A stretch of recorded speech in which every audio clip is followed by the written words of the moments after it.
कहा जाता है कि बाबा साहेब भीमराव अम्बेडकर का जन्म 14 अप्रैल 1991 को ब्रिटिश भारत के मध्य भारत के प्रांत में स्थित महू नामक सैन्य छावनी नामक एक गांव में हुआ था। उसके माताजी और पिताजी का नाम रामजी मालोजी एकपाल और भीमाबाई है। और ये भी कहा जाता है कि बाबा साहेब भीमराव अम्बेडकर अपने भाई बहन में सबसे छोटे और 14वें नंबर पर थे। उनका पूरा परिवार कबीर पंथ को मानने वाला मराठी मूल का था और वो वर्तमान में महाराष्ट्र के रत्नागिरी जिले में अमरवे बॉब के निवासी थे। अब अंधेरा छटेगा, रोशनी होगी, चमकने के लिए बहुत ही जरूरी थी रोशनी, जो जात पात, छुआछूत और गरीबी के घनघोर अंधेरे में कहीं खोई हुई थी। और इसी रोशनी की तलाश में सबसे पहले बाबा साहेब भीमराव अम्बेडकर ने अपनी जिंदगी दांव पर लगा दिया। बाबा साहेब के पूरा परिवार सासाराम रहने के लिए चले गए, लेकिन जाति के कांटे पूरे देश में उगे हुए थे, वैसे ही सासाराम में भी थे। भीमराव को वहां भी पढ़ने के लिए नहीं दिया गया। पूरा समाज किताबें छीनता रहा, मारता रहा, पीछे खींचता रहा, परेशान करता रहा। स्कूलों में उसे शिक्षक क्लास में पढ़ाई करने के लिए नहीं देता था, उसे मारकर बाहर निकाल देता था। पूरी दुनिया कोशिश करती रही बाबा साहेब को आगे नहीं बढ़ने देना है। कोशिशें तमाम हुई, हौसले फटे पन्नों की तरह बिखर जाए, आत्मविश्वास दम तोड़ दे और सम्मान से जीने की चाहत जलकर राख हो जाए। सासाराम में सबसे पहले भीमराव को अगर किसी ने पहचाना, उनकी काबिलियत को अगर किसी ने पहचाना, तो वो थे अम्बेडकर गुरुजी। इसीलिए तो भीमराव सतपाल को गुरुजी ने भीमराव अम्बेडकर बना दिया। भीमराव के विचारों ने सासाराम के लोगों को अपने सोच बदलने पर मजबूर कर दिया।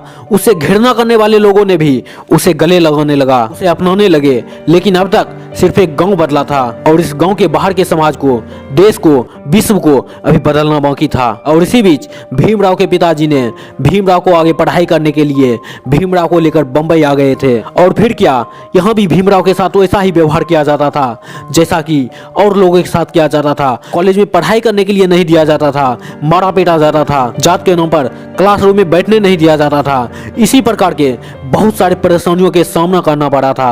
लेकिन फिर भी बाबा साहेब भीमराव अम्बेडकर ने कभी हार नहीं मानी और अपना कॉलेज की पढ़ाई पूरा किया। एक बार भीम को उसके पड़ोस वालों ने बोला, देख भीम, तुम बहुत ज्यादा ही आगे बढ़ने की कोशिश कर रहा है, यह सब बेकार है, तुझे यह सब नहीं करना चाहिए, क्योंकि अपनी जात और अपनी औकात कभी भी नहीं भूलना चाहिए। दोस्तों, भीमराव को यह बात इतना चुभ गई कि वो मन ही मन खुद से वादा किया कि मैं अपनी जात की औकात बदलने के लिए मैं विलायत भी जाऊंगा और मैं दुनिया में जितनी भी पढ़ाई है मैं वो सब करूंगा। बाबा साहेब कहते हैं कि हर इंसान को अपना जीवन का संकल्प यह होना चाहिए कि हमारे समाज में न्याय की सत्ता हो, जिसके आगे राजा और रंग दोनों बराबर हो।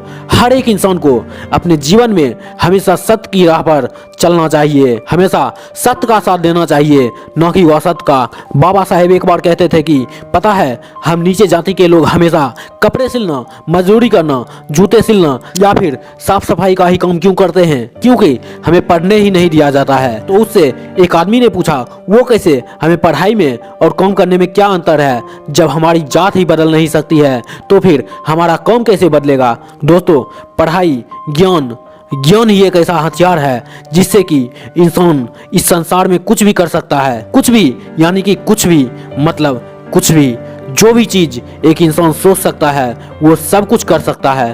दोस्तों, इस वीडियो में ज़्यादा कुछ नहीं बताया गया है और अगर आपको बाबा साहेब डॉक्टर भीमराव अम्बेडकर के बारे में पूरा विस्तार से जानकारी चाहते हैं तो आप कमेंट करके बताइए। और आपको वीडियो में दी गई जानकारी अच्छा लगा हो तो आप अपना प्यार हम पर बनाए रखना। फिर मुलाकात करते हैं अगले वीडियो में, तब तक के लिए जय हिंद, जय भारत।